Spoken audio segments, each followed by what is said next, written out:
बच्चों आज हम क्लास 7th एक्सरसाइज 2.1 का क्वेश्चन नंबर 1 करेंगे। इसमें कह रहे हैं which of the drawing A to D shows, इसमें से कौन सी ऐसी ड्राइंग है, ये कुछ ड्राइंग्स हमें दी हुई हैं जो कि मैच करनी है हमें। फर्स्ट से जैसे मैचिंग करनी है, फर्स्ट से कौन सी मैच हो रही है, सेकंड से कौन सी, थर्ड से कौन सी और फोर्थ से कौन सी। ठीक है, अब हम ड्राइंग्स के लिए पहले हमें देखेंगे। देखो 1/5 क्या हमारा फ्रैक्शन का पार्ट है, तो 1/5। अब हमें 1/5 देखना कौन सी ऐसा डायग्राम है जिसके 5 पार्ट किए गए हैं।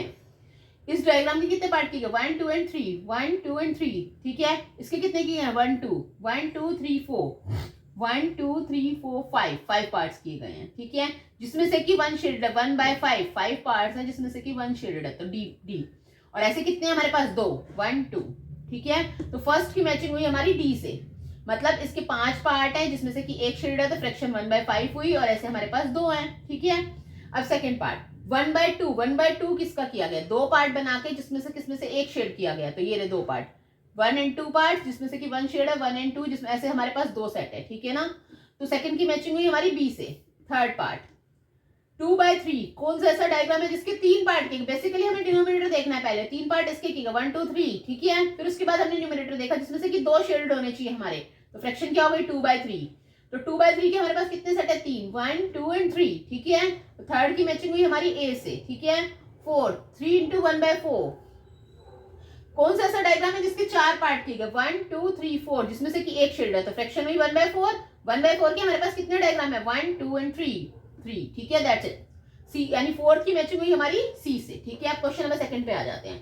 Some pictures A to C are given, कुछ पिक्चर्स दी हुई हैं आपको ए से लेके सी तक, ए बी एंड सी। अब हमें फिर से वही बताना है कौन सी पिक्चर किससे मैच हो रही है। First second and third part दिया हुआ है, कौन सी किससे मैच हो रही है।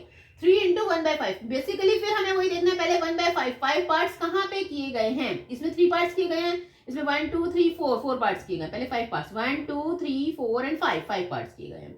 और ऐसे हमारे पास कितने, 3 1 2 3। ठीक है, इधर हो गया। अब इक्वल टू के इधर हमारी क्या फ्रैक्शन है, 3/5, यानी 5 पार्ट्स हैं जिसमें से कि 3 शेडेड हैं। ठीक है, ये बेसिकली आपको इसके जरिए मल्टीप्लाई करना भी बता रहे हैं। कैसे मल्टीप्लाई करना सिखा रहे हैं कि 3 की मल्टीप्लाई में 1 से की, 3 1 3, नीचे कुछ नहीं है तो 5 का 5 आ गया। ठीक है, अब सेकंड पार्ट 1/3 मतलब कौन सा ऐसा डायग्राम है जिसके 3 पार्ट्स किए गए जिसमें से कि 1 शेडेड है, 1 2 एंड 3 पार्ट्स किए गए, 1 शेडेड है।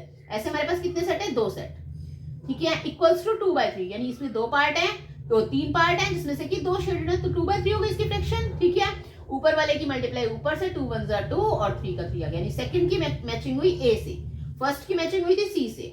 अब थर्ड देखते हैं। थर्ड में वही है 3/4, कौन सा ऐसा डायग्राम है जिसके 4 पार्ट किए गए हैं जिसमें से कि 3 शेडेड है, 4 पार्ट 1 2 3 4, और शेडेड कितने हैं, 3 1 2 3। तो 3/4 के हमारे पास कितने हैं, 3 1 2 एंड 3, 3/4 के। ठीक है, अब इक्वल देखते हैं, 2 1/4 मतलब 2 पार्ट तो पूरे हैं, 2 कंप्लीट होल है जो कि शेडेड है, और 1/4 मतलब एक डायग्राम के 4 हिस्से किए गए हैं जिसमें से कि 1 पार्ट शेडेड है, 2 कंप्लीट और 1/4। ठीक है, इसको बेसिकली आप ऐसे भी देख सकते हैं, 3 3 9, 9/4 आएगा पहले, फिर इसको मिक्स फ्रैक्शन में बदलेंगे तो 9 को 4 से डिवाइड करेंगे, 4 2 8 और 1, तो फ्रैक्शन क्या है, 2 1/4। मिक्स फ्रैक्शन में जब हमने बदला तो हमारा 2 1/4 आया, यानी 2 कंप्लीट है और 1/4 हो रहा है। तो थर्ड की मैचिंग हमारी किससे हुई, बी से। ठीक है, बी पार्ट से। ठीक है, दैट्स इट।